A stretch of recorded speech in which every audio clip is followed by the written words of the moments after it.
찬송가 421장 함께 찬송하도록 하겠습니다. 421장 내가 예수 믿고서 함께 찬송합니다.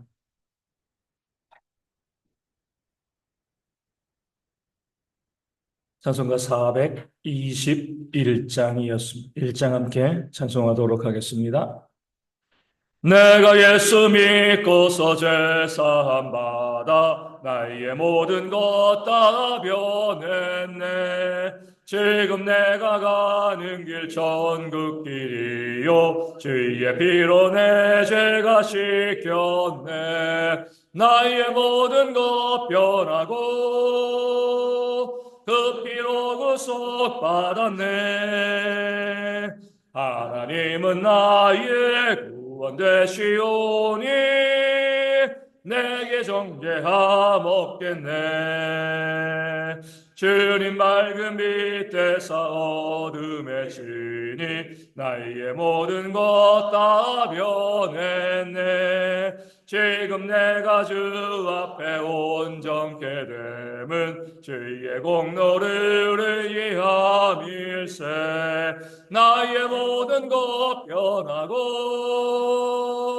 그 피로 구속 받았네. 하나님은 나의 구원 되시오니 내게 정죄함 없겠네. 내게 성령 임하고 그 크신 사랑 나의 맘에 가득 채우며 모든 공포 내게서 물리치시니 내 맘 항상 주 안에 있겠네. 나의 모든 것 변하고 그 피로 구속 받았네. 하나님은 나의 구원 되시오니 내게 정죄함 없겠네. 아멘. 사도신경으로 우리의 신앙을 함께 고백하겠습니다.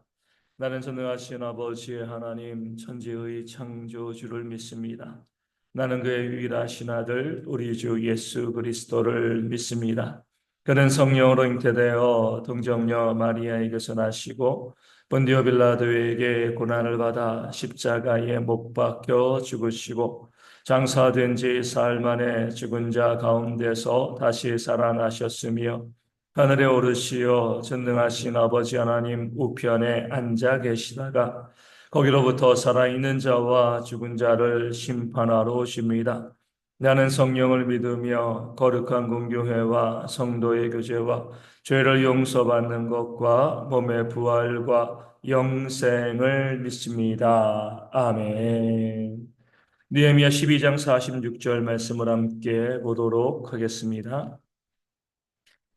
느헤미야 12장 46절 말씀입니다. 제 말씀 읽어드리겠습니다. 옛적 다윗과 아삽의 때에는 노래하는 자의 지도자가 있어서 하나님께 찬송하는 노래와 감사하는 노래를 하였음이며. 아멘. 느헤미야가 성벽에 대한 성문에 대한 봉헌식을 감당할 때 큰 제사를 드리고요. 노래하는 자들 세우고요. 또 감사하는 자들 또 문지기들을 세웠습니다. 그럴 때에 느헤미야가 이 모든 것을 노래하는 자들 세우고 문지기들 세우면서 또 제사하는 모든 과정 가운데 무엇을 참조하였는가? 그 근거가 오늘 본문 가운데 나와 있습니다. 옛적이라고 이야기하죠. 다윗과 아삽의 때에 노래하는 자가 있었고 지도자가 있어서 또 노래와 감사를 했다. 이렇게 이제 이야기하고 있습니다. 이 모든 일을 진행해 나가면서 이 느헤미야는요 에스라의 도움을 받았겠죠. 에스라의 도움을 받아서 성경에 어떻게 기록되어 있는가? 예전에 다윗의 시대에는 다윗이 어떻게 그 성전에서 노래하는 자들, 문지기들, 그런 제도들 그렇게 세워왔는가 참조하고 그 성경에 나와 있는 그대로 지금 최대한 재현하는 그런 모습이 그 본문 가운데 나와 있는 거죠. 수백 년 전입니다.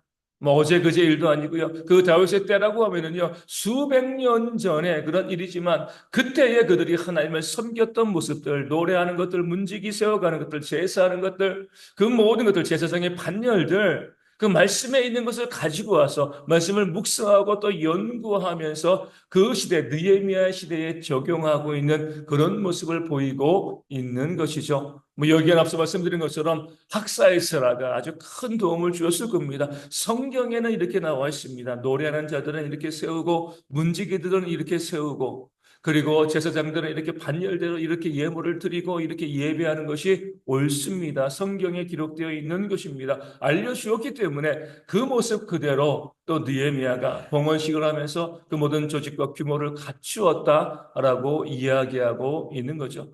만약에 그렇지 아니하고요. 느헤미야가 자신이 알고 있는 것을 참조했으면 어떤 일이 벌어졌겠습니까? 느헤미야는요, 그 바사 왕국의 관료였으면 고위직 관료였어요. 그 왕국에도요, 우상이 있고요, 우상을 섬기는 신전이 있었고, 거기에도 노래하는 자들이 있었고요, 그 왕궁을, 그 신전을 지키는 그런 문지기들이 있었을 겁니다. 똑같은 비슷한 형태가 있는 것이죠. 느헤미야도 그러고 지금 포로로 귀환한 모든 사람들은요, 이방 왕국에서 어떻게 그들이 노래하면서 그들의 신을 섬겼는가, 어떻게 문지기를 세웠고 제사를 어떻게 했는가, 매일매일 그런 모습들을 보고 익혀 왔을 겁니다. 또 그런 것을 또 요구했을 거고요. 그런 상황 가운데서 성경을 참조하지 아니하고요. 그들이 바벨론 지역에서 그들이 살고 있던 그 지역에서 보고 배웠던 것들을 그들이 눈에 또 익혔던 것들을 가지고 지금 봉헌식을 진행하고요. 노래하는 사람들을 세우고요. 그리고 문지기들을 세우고 모든 제사의 양식을 그렇게 세워왔으면 어떤 일이 벌어졌겠습니까? 성전 안에서 하나님께 봉헌하고 또 감사하면서 이방인들의 그런 양식들, 우상 신전에서 모습들이 계속 그 공동체 안에 교회 안으로 성전 안으로 들어올 수밖에 없었을 거고요. 결국 하나님께서 그것을 기뻐하지 아니하시는 거죠. 그렇기 때문에 그들이 알고 있는 것들, 바벨론에서 보았던 많은 것들이 있지만 그런 것들 다 내려놓고요. 하나님께서 성경을 통해서 우리 가운데 무엇을 말씀하고 계시는가? 어떻게 우리가 노래하는 자들을 세우고 어떻게 문지기들을 세우는가? 성경에 있는 그대로 가지고 와서 제사하고 예배하는 그런 모습을 보여주고 있는 거죠. 과거 출애굽할 때도 마찬가지였습니다. 출애굽할 때에 그 광야에서 하나님께서 출애굽기와 레위기를 통해서 성막의 양식들 그리고 제사의 법들 알려주신 것 보면 어때요? 너무 구체적이거든요. 뭐 크기, 사이즈 비롯해가지고 성막도 그 안에 있는 모든 기구들에 대해서 하나님께서 이렇게 구체적으로 뭐 이 설계도면처럼 성막에 대해서 또 제사하는 것에 대해서 이렇게 알려주실 필요가 있을까? 이렇게 귀한 성경에 이런 뭐 지금은 쓸모없는 내용들이죠. 그런 내용들을 이렇게 구체적으로 말씀하고 기록하실 필요가 있을까? 이런 생각이 들 수 있습니다. 그럼에도 불구하고 하나님께서 이스라엘 백성들에게 성막의 구조와 성전의 기구에 대해서 제사하는 모든 예법에 대해서 아주 자세하게 알려주신 이유는요. 그렇게 하지 아니하면 그들이 광야에서 무엇을 하는 거죠? 우상을 숭배하게 될 것이 분명했기 때문에 그렇습니다. 그들은요. 430년간 애굽에서 살고 있었습니다. 430년이면요. 엄청난 시간이죠. 거의 애굽인이 다 되었다라고 볼 수가 있습니다. 물론 고센 지역에 마치 자치구처럼 그들이 있었지만 그 애굽 안에 있었기 때문에 영향을 받지 않을 수가 없는 거죠. 그들이 애굽에서 어떻게 제사하고 있었는가? 그들이 애굽에서 어떻게 신전을 세워왔는가? 늘 보고요. 또 신전을 세우는데 또 제사하는데 또 노력 봉사하면서 그 동원되었을 겁니다. 그런 것들이 너무나 익숙한 그런 모습이 되어지는 거죠. 그들은 한 번도 어때요? 아브라함 시대 이후부터 한 번도 성막, 성전을 세워본 적이 없습니다. 그런 것을 하나님께서 말씀하신 적이 없으니까 그들이 알고 있는 유일한 성전은요, 애굽에 있는 파라오의 신전입니다.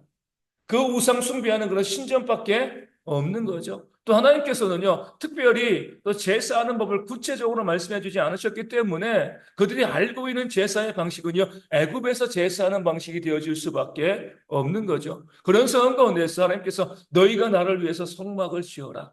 너희가 나에게 예배하라, 제사하라. 그렇게 하면 무엇이 나오겠습니까? 애굽의 신전이 나오고요. 애굽에서 예배하는 그 제사하는 그런 방식이 광야 가운데 나올 수밖에 없는 겁니다. 우리가 단적으로 알 수 있는 예가 모세가 율법을 받으러 시내산으로 올라갔을 때죠. 40일가 있을 때 백성들은요, 모세가 내려오지 않는다고 생각하고요, 그들을 이끌 그런 이 신을 만들어내죠. 무엇을 만들었습니까? 금송아지 우상을 만들었잖아요. 애굽에서 금송아지 우상을 신으로 섬겼거든요. 그들이 보고 그들이 배운 것, 알고 있는 것이 그것이니까 그 애굽의 방식과 양식이 그대로 나올 수밖에 없는 거죠. 그래서 하나님께서 그들로 하여금 온전히 하나님을 섬기게 하게끔 아주 세세하게 일일이 성막은 이렇게 짓고 성전의 기구는 이렇게 만들고 또 제사의 예법은 이렇게 하라 구체적으로 알려주시고요. 모세가 알려준 그대로 성막과 성전의 기구를 만들고 그 방식 그대로 제사장을 세우고요. 그리고 제사하게 되었을 때 하나님께서 기쁘게 받으시고요. 그 모든 백성들에게 은혜와 복을 부어 주셨다는 것 성경이 우리 가운데 말씀하고 알려주고 있는 거죠. 그러기에 느헤미야들이요, 하나님께서 옛적의 다윗의 시대를 통해서 말씀으로 알려주신 그 방식 그대로를 재현하기 위해서 애쓰곤 노력했고, 그랬을 때 하나님께서 그 봉헌식을 받으시고요, 그 느헤미야와 그 백성들에게 은혜와 복을 부어주신 줄로 믿습니다. 오늘 우리도 마찬가지입니다. 우리가 하나님을 섬기는 법이 있죠. 예배하는 법이 있습니다. 성도들이 믿는 자로서 살아가는 방식이 있습니다. 어디에서 우리가 알 수 있어요? 성경에 다 나와 있습니다. 너희가 어떻게 말해야 되는가? 어떻게 행동해야 되는가? 너희의 물질과 시간과 재산을 어떻게 써야 되는가? 너희가 어떻게 예배해야 되는가? 너희가 어떻게 하나님을 섬겨야 되는가? 이미 성경은 우리 가운데 다 말씀해주고 알려주고 있습니다. 그리고 성도들은요, 성경을 연구하고요, 하나님께서 말씀하신 대로 살아가고요, 말하고 행동하고 우리에게 주어진 모든 것을 사용해 나가면서 예배하고 섬기는 그런 삶대로 살아가면 되어지는 겁니다. 근데 그렇게 하지 아니하고 우리가 교회보다 세상에 있는 시간이 더 많잖아요. 그 세상에서 배우는 것도 또 익숙한 것도 참 많이 있습니다. 그런 세상에 있는 것을 가지고 교회로 들어오게 되어지면은요, 교회가 세속화되어지고요, 교회가 타락할 수밖에 없습니다. 로마서 12장을 통해서 바울은 성도들에게 이렇게 이야기합니다. 너희는 이 세대를 본받지 말라. 그러니까 세상에서 우리를 유혹하고요, 우리를 미혹하고 우리의 마음을 흔드는 것이 너무나 많이 있기 때문에 너희는 이 세대를 본받지 말라. 그리고 뭐요? 오직 마음을 새롭게 함으로 변화를 받아 하나님의 온전하시고 또 선하시고 기뻐하신 뜻이 무엇인지 분별하도록 하라. 하나님의 뜻은 성경 말씀이잖아요. 세상에 있는 것 가지고 와서 교회 가운데 적용시키고 이것이 옳다라고 이야기하는 것이 아니라 오직 하나님의 뜻이 무엇인가 분별하고 그 뜻대로 살아가는 그런 모습이 있어야 된다라고 바울이 권면하고 있습니다. 제가 몇 번 예를 들었습니다. 어떤 분이 이제 그 세상에서 대기업의 이제 임원인 거죠. 그분이 이제 좀 늦게 하나님을 믿게 되어지고요, 교회에 나오게 되었습니다. 뭐 세상에서도 지명도가 있고 또 신실한 모습이 있어가지고 교회에 나와가지고 또 금방 또 소리 집사 되어지고요. 또 바로 이제 안수 집사도 고치지 아니하고 또 금방 또 교회에 또 이 헌법에 정한 대로 또 이제 정해서 이제 이 장로님이 되었습니다. 그리고서 이제 처음에 이제 큰 교회니까 이 당회에 참석하게 되었어요. 당회에 참석하게 되어지면서 당회에서 여러 가지 많은 것들을 논의를 하는데 이것저것 이야기하다 결론이 잘 나지 않으니까 목사님이 그 장로님께 물어본 거죠. 대기업의 이제 임원이니까 장로님, 이런 일이 있을 때 회사에서는 어떻게 처리합니까? 이렇게 물어본 거예요. 장로님이요, 너무나 큰 마음의 상처를 받은 거예요. 물론 세상에서 처리하는 방식이 있죠. 그러니까 장로님 생각으로는 교회는 하나님의 방식과 하나님의 뜻과 하나님의 원리가 분명히 있을 건데 그 하나님의 방식과 하나님의 원리대로 문제를 해결하지 아니하고 왜 세상의 방식을 묻는가? 분명히 하나님께서 말씀하시는 그런 뜻, 그 원리가 있는데 그런 것은 제쳐놓고 세상에서 하는 그 방식을 가지고 와서 교회의 문제를 해결하는 것이 과연 옳은 것인가? 큰 충격을 그 장로님이 받으셨다고 합니다. 실상 그런 모습이 교회 가운데 너무나 많이 있습니다. 세상을 관찰하고요. 세상의 모습을 교회 가운데 가져오는 거죠. 이것이 바로 세속화가 되어지는 거죠. 교회는요, 세상과 분리되어진 공간은 아닙니다. 단지 교회가 뭐죠? 세상을 변화시키는 거죠. 세상의 교회를 참조해야지. 교회가 세상을 참조하는 것은요, 그것은 교회가 세속화되어지고 하나님의 영광을 가리는 그런 모습이 되어지는 겁니다. 많은 교회들이요, 세상에서 투기하니까 교회에서도 투기합니다. 어떤 목사님이 참, 기가 막힌 일이죠. 교회에서 성도들이 헌금한 것, 그 교회가 그 재정을 투명하게 하지 않는 것 같아요. 그 헌금한 것을 가지고요, 한 3억 넘는 돈을 주식에 투자를 한 겁니다. 교인들에게 알리지 않고. 그러니까 주식 시장이 막 잘 되니까, 그러니까 목사님은 뭐, 자기가, 뭐랄까요.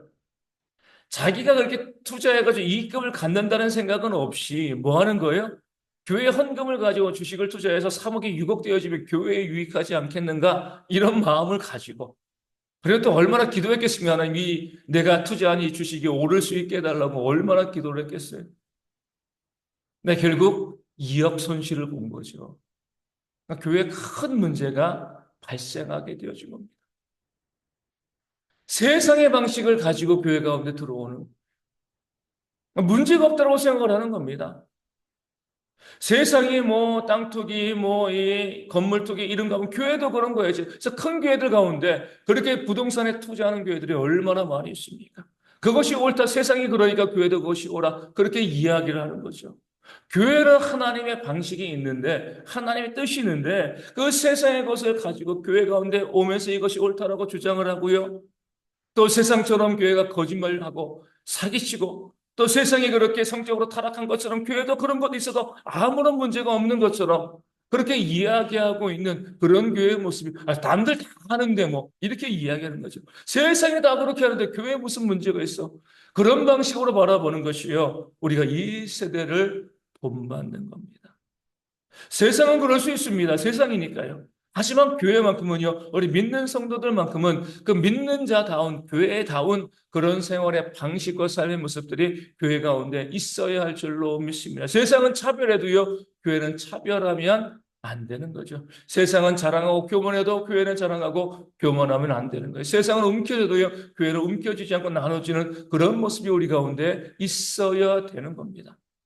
세상이 아무리 우리 가운데 세뇌시키고 이것이 옳다 그렇게 이야기해도요.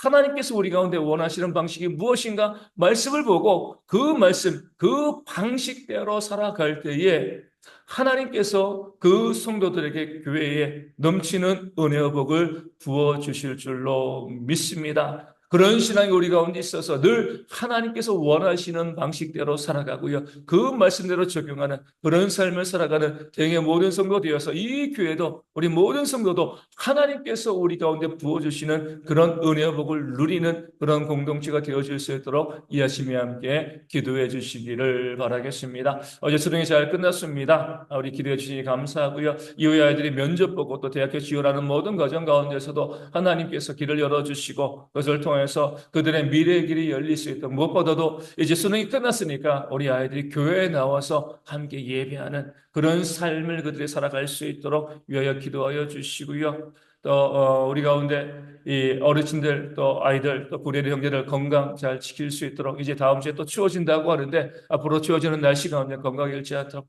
육신의 질병으로 힘들어하고 아파하는 많은 분들이 있습니다. 우리가 함께 그들의 아픔을 기억하시고요. 회복되어 줄 수 있도록 건강할 수 있도록 또 부르시고 기도하여 주시고요. 삶의 문제와 경제적인 어려움이 있는 분들 가운데도 회복의 역사가 있을 수 있도록 또 선교지 교회와 작은 개척 교회들 가운데 부흥과 회복의 놀라운 역사가 일어날 수 있도록 이 아침에 함께 기도하도록 하겠습니다.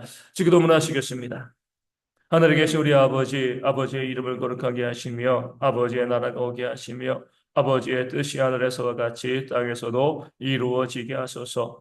오늘 우리에게 일용할 양식을 주시고 우리가 우리에게 잘못한 사람을 용서하여 준 것 같이 우리 죄를 용서하여 주시고 우리를 시험에 빠지지 않게 하시고 악에서 구하소서. 나라와 권능과 영광이 영원히 아버지의 것입니다. 아멘. 기도하겠습니다.